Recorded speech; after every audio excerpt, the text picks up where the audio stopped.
За энд цугласан та бүхэнд энэ өдрийн мэндийг хүргэе. Тэгэхээр бид нар 4 дахь жилдээ энэ бэлчээрийн ургамлыг хэн сайн таньж тодорхойлох вэ гэдэг одоо ийм тэмцээнийг зохион байгуулах гэж байна.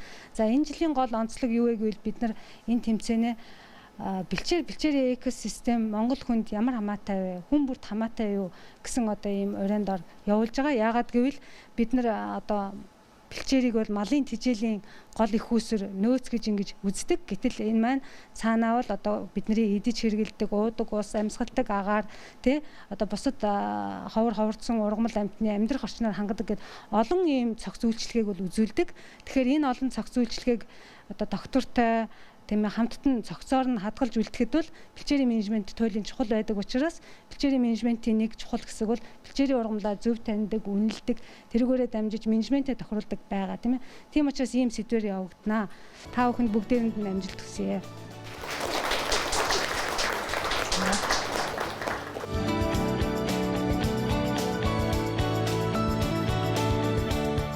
Манай баг Монгол Улсын хөдөө аж ахуйн их сургуулийн агрикологийн сургуулийн экологийн тэнхимийн байгаль орчны нөхөн сэргээлт мэргэжлэр суралцдаг. Бэлчээрийн ургамлыг хэн сайн мэдэх вэ? Тэмцээнд оролцож байгаадаа баяртай байна. Тэгээд бусад одоо багийнхантай амжилт хүсье. Тэгээ бүгдээрээ сайн оролцоорой. Баярлалаа. Сайн байцгаана уу? Манай багийг хар сарнаа. За уран болохоор хайрлан хамгаалан хөгжүүлнэ гэсэн урайтайгаа. Манай багийн нэр бол Скабиосо Комосон. Манай багийн өрөө бол амин ургамлаа амшиг хайрлана. Манай багийн гишүүд бид хөдөө аж ахуйн сургуулийн экологи байгаль хамгаалал хөтөлбөрөөр суралцдаг. Сайн байцгаана энэ өдрийн мэндийг хүргэе. Манай багийн нэр Нийдэл Луис. Монгол Улсын боловсролын их сургуулийн математик байгалийн ухааны сургуулийн биологийн танхимын 3 дугаар курсын оюутнууд байна. За манай баг бол Янимон нэртэй хөдөө аж ахуйн сургуулийн агрикологийн сургуулийн ургамал хариуцаар хяналт үлгэн ангиас оролцож байгаа оюутнууд байна. Тэгээ нийт оролцож байгаа оюутан та бүхэндээ амжилт хүсье. Ерөнхийдөө бол 4 даалгавар гүйцэтгэх гэдгийг юун дээр хэлсэн байгаа тийм ээ. Зар дээрээс гаргацсан байгаа удирдамжтэр. Нэгдүгээрт нь бол ургамлын цуглуулгаас хараад ургамал таньж тодорхой. За тэгэхээр ургамлын цуглуулгаас 10 ширхгийг сугалж авна багууд. За тэр 10 ургамлаа сугалж аваад тэр ургамлынхаа овгийн нэрийг тэгээд зүйлийн нэрийг нь юугаар латин нэрээр нь болон монгол нэрээр нь бичнэ. Ургах орчныг нь бичнэ.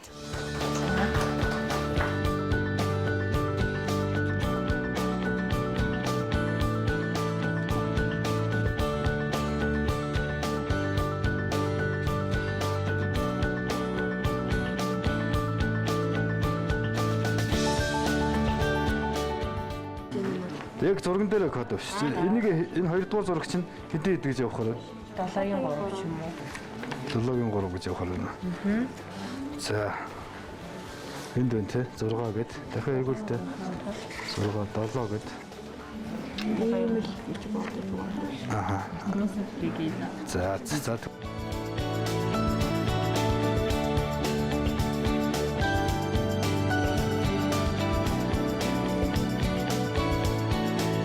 Хоёрдугаар даалгавар маань яах вэ гэхээр бэлчээрийн төлөв байдалд үнэлгээ өгнө.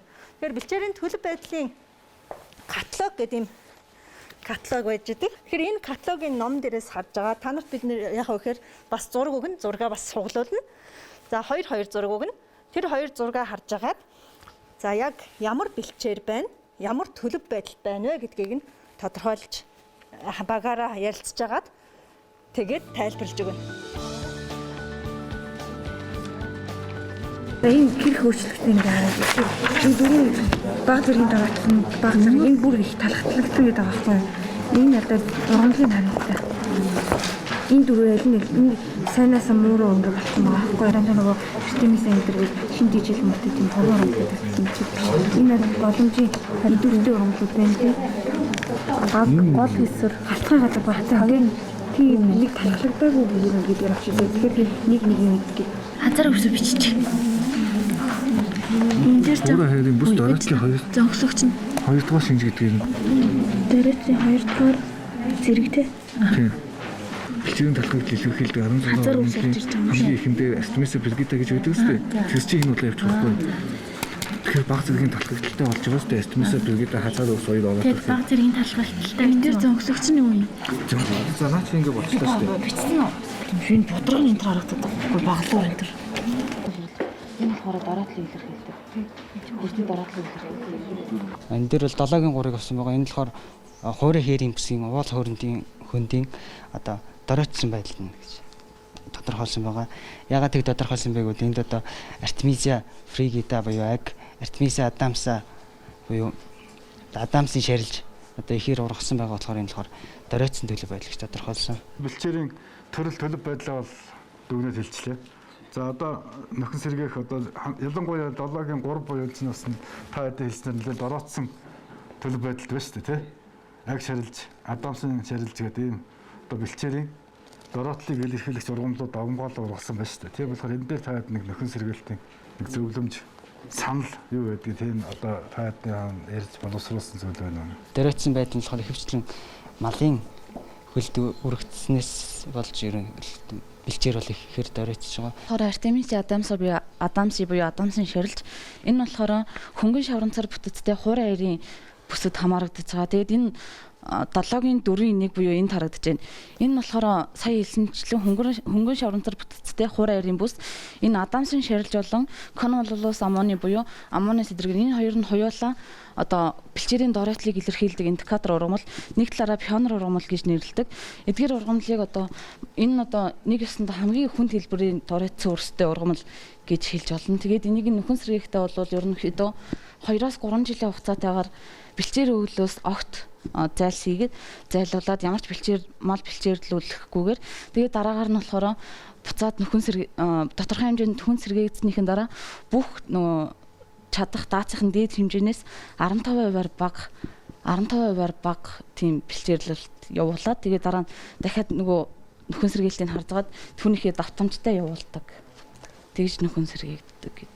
Манайх 1-р зураг болохоор Кирилловын хилганд хуурай хээрийн бүсгийн гэж бодож байгаа. 2-р зэргийн талхалтай гэж үзээд 6-гийн 2-ын 1 гэж тодорхойлсон байна. Энийг эргээд нөхөн сэргээх ямар арга гаргачлал гэдэг тал дээр таад юу боловсруулсан одоо 3 дахь ашиглалт нөхөн сэргээлтийн санал гэдэг байна шүү дээ, тий?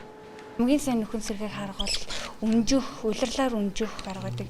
Дээр нь бэлчээр ашиглалтын журмаа жоохон чангадах бол малын хөлийн татрыг ч юм уу нэмэгдүүлэх гэдэг юм тиймэрхүү арга хэмжээ. Энэ тал хэрийн бүслөөр гэдэг юу гэсэн байгаа. За тэгээд төлөв нь болохоор 9-4-2 буюу нэг дороотсон гэж утсан. Зонхлох урмалт нь болохоор нөгөө Artemisia adamsa гэдэг адамсын шарилж болсон болохоор тэгж утсан байгаа. Сэрэгцэн тэгээд цөлөрхөгчсөн дороотсон. Тэгээд бүс нь болохоор цөлөрхөг хэрийн бүслөөр. За манай энэ зураг болохоор нөгөө хуурай хэрийн бүс тэгээд хуурай хэр тал газрын Кирилловын хэлгэнд жижиг навчт харанцсан бүлгэмтлийн хэсэг болж байгаа. Энэ ургамал дээр зөнхлөгч ургамал нь Кирилловын хэлгэн болоод дэд зөнхлөгч нь жижиг навчт харган хяаг ширэг бололж хазаар өвс болж байгаа. Баг зэрэг дороотсон дороотлын 2-р зэрэгтэй тийм баг зэргийн тэгээд энэ хоёр бэлчээрийг нөхөн сэргээе гэвэл одоо баг зэргийн дорооталтай болохоор малын хөлийг баг зэрэг багасгаад одоо нөгөө жил өнжөөх ч юм уу нэг отрын байдлаар энийг малын хөлөө багасгаж ашиглавал өөрөө нөхөн сэргийх боломжтой. Энэ нь болохоор сорог бэлчээрд гэж үзэн. Энэ болохоор солилгоо гэрэн бас байгаа. Яагаад ингэж авч үзсэн бэ гэхээр говийн ургамлууд нь хэвшлэн оноо сэрэг хоорондоо зайтай ургадаг.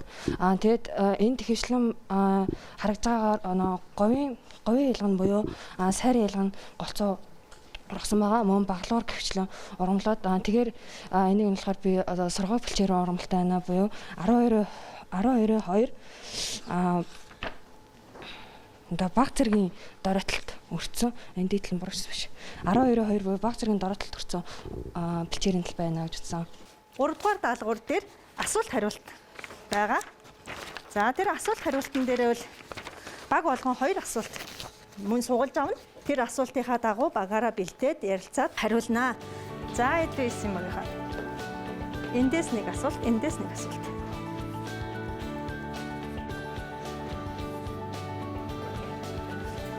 За 1 минут бэлдээд цаг харлаа. Тэгээд ярьж өгнө шүү. Гоё тайлбарлаж өгнө шүү. За. Заглогч нь одоо гэрлээ гэж байна шүү дээ. Тий. Дэд заглогч нь.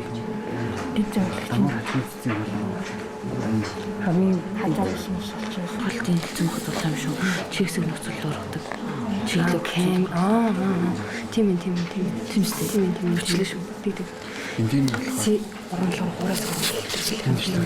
Манайчлаа хураа. Болоо хажуу болж ийм хоёр үстэй. Шамцрах гэж дуулаа. Шамцрах гэж юм. 23 шамцрах гэж юм байсан. Бага. Бороо нөлөөлөх ингээд байгаль экологийн дороод л үлдээ. Гол хүний буруутай үйл ажиллагаанаас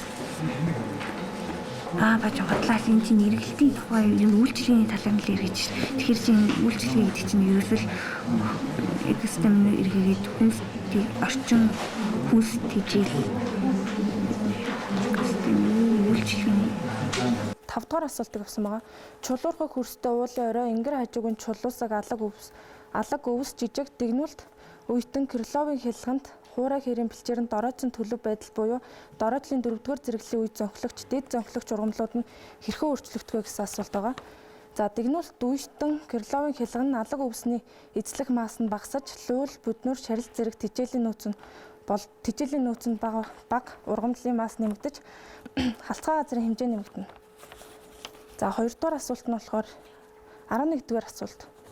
Экосистемийн үйлчлэгээний талаар хэрийн экосистемийг доктортой байлгах гол арга хэмжээ юу байж болох вэ гэж байна. Экосистем нь байгалийн эргэлт бөгөөд өөрөөгөө нөхөн сэргээх чадвартай байдаг. Байгаль дахь гол хүнс тэжээлийн эргэлт нь экосистемийн тусламжтай нөхөн төлждөг байгаа. Хэрийн экологийн чадварыг тодорхойлоод барихын тулд тухайн хэрийн бэлчээрийн газар сэргэх чадхад суурилсан бэлчээрийн даацыг тодорхойлоод даацад тохирсон ашиглалтыг хийх хэрэгтэй.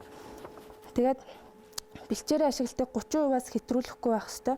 Үүнээс гадна олон наст үейтэн ургамал үсийн үнцийг идэж гэмтээдэг үлийн цагаан хотныг бууруулах зорилгоор харцах сар шонхор гэх мэтийн шуудыг нэмэгдүүлэх ёстой. Тэгээ мөн нэмж хэлэхэд шууд нь 50 м газараас хардаг учраас жоохон өндөрлөх тийм юм хийвэл бас зүгээр юм шиг.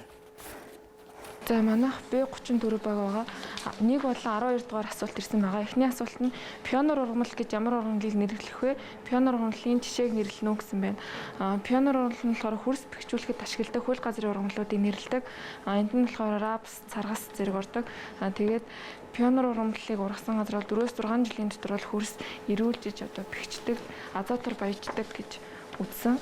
За тэгээд 12 дахь асуулт нь болохоор голын эрэг татмын экосистемийн үйл ажиллагаануудыг нэрлэнэ үү? Голын эрэг татмын экосистемийн үйл ажиллагаанд тохижржуулагч ургамлын үүргийг нэрлэнэ үү гэсэн байгаа. За голын эрэг татмын нь болохоор хоёр нутагтан болон микроорганизмуудын амьдрах орчин болдог байгаа. Тэгээд тэмцэржүүлагч тохижржуулагч ургамлууд нь болохоор голын эрэг татмын нь шаварлаг тийм чиглэг хүрстэй байдаг бол ширэг бололж тэгээ сөөгн боролцооны давмгаалсан байдаг. Тэгээд голын эрэг хавцаа бол нугын шимтгэлээ Азийн төлөвч өөс тосон цэцэг төрөл бүрийн гिचгнүүд тэгээд ээрэм шарилж ургасан байдаг.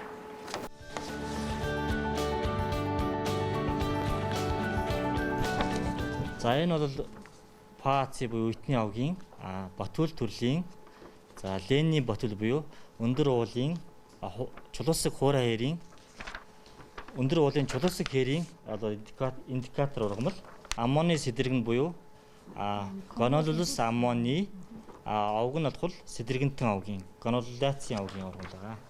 За энэ бол бидний сайн мэдэх бол аг гэдэг ургамал байна. За энэ ургамал маань болохоор ахар сорт арва буюу Hortium brevisplatum гэдэг латин нэртэй энэ үетний авгийн ургамал байгаа. Энийг шарилж гисэн. За энэ бол Cochia буюу лөөлтний авгийн ургамал байгаа. Cochia prostata буюу дэлхий тогтворгоно. 4-р даалгавар багийн ахлагчдын дундах тэмцээн байгаа. Тэгэхээр багийн ахлагчдын дундах тэмцээн дээр бол шууд зургийг харуулад маш хурдан тухайн багийн ахлагч бол бусдаасаа илүү ур чадвартай өөрөөр хэлэх юм бол ургамлаа шууд хараад таньдаг тийм мундаг хүүхдүүд байгаа гэж бодож байна. Тэгэхээр шууд хариулуулна. Нэгийг л зөв хариулахад л шууд 3 оноо аваа явчихна шүү дээ, тийм ээ. Маш өндөр оноотой. Ингээд 36 оноотой гэсэн үг шүү.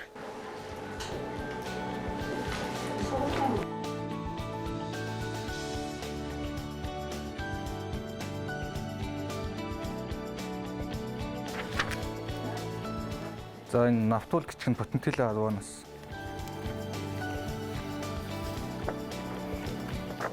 Таван салаа байна. Гэхдээ яг латин нэрийг хэлж чадахгүй. Самир. Соор. Штимис атамсыг. Шэрлж. Штимис аяа. За тэмцээн маань амжилттай явагдаж дуслаа. Маш богино хугацаанд шуурхай түргэн даалгавраа гүйцэтгсэн тэмцээнд богино хугацаанд бэлдээд оролцсон бүх хүүхдүүд бол ялагч гэдгийг эхлээд хэлье. За тэгээд нэгдсэн дүнгээ гаргалаа. Тэгэхээр эхний 3 байр тусгай байрыг шалгаруулсан юм байна. За тусгай байранд 17.1 оноогоор анимоны баг шалгарсан байна. Баярлалаа. 3 дугаар байранд 20.7 оноогоор Scabiosa Comosa баг шалгарсан байна. Баярлалаа. 2 дугаар байранд 24.8 оноогоор үндэс баг шалгарсан байна. Баярлалаа. За ялагч маань тасархай байна. 32.2 оноогоор Edelweiss баг шалгарчээ. За бүгдэнд нь баяр хүргэе.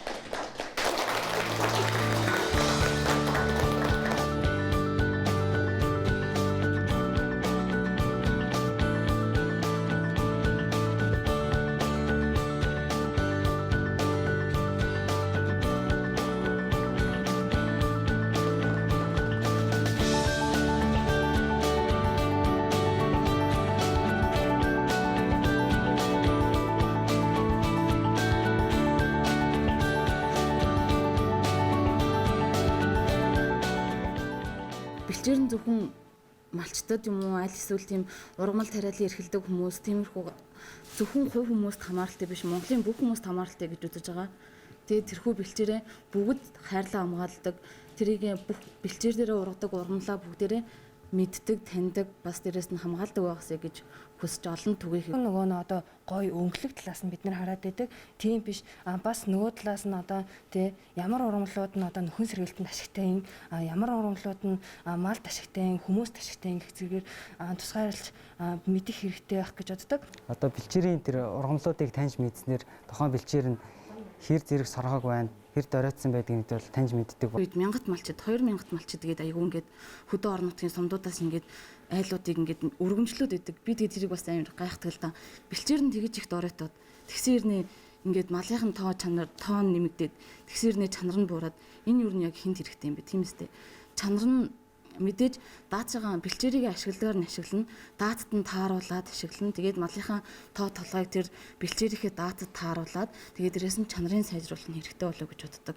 Үүний тулд л мэдээж алхмыг жижигээс нь жижиг алхмаас л эхэлдэг учраас эндээс эхэлж байгаа гэж бодож. Яг миний үндсэн зорилго болохоор тэр одоо ингээд сошиал орчинд юм уу нэг эсвэл чинь нэг аппликейшн юм уу бүгд халаачууд бүх хүмүүст хүртээлтэй гар утсын юу ертөнцид хүртээлтэй тийм ургамал юуны тийм аппликейшн би бүтээнэ гэж боддог. Ганц малчтад биш бүх хүмүүст хамаатай. Бэлчээрийг зөвхөн ашиглах биш зөв зохистой ашиглаасай л гэж хүсэж байна.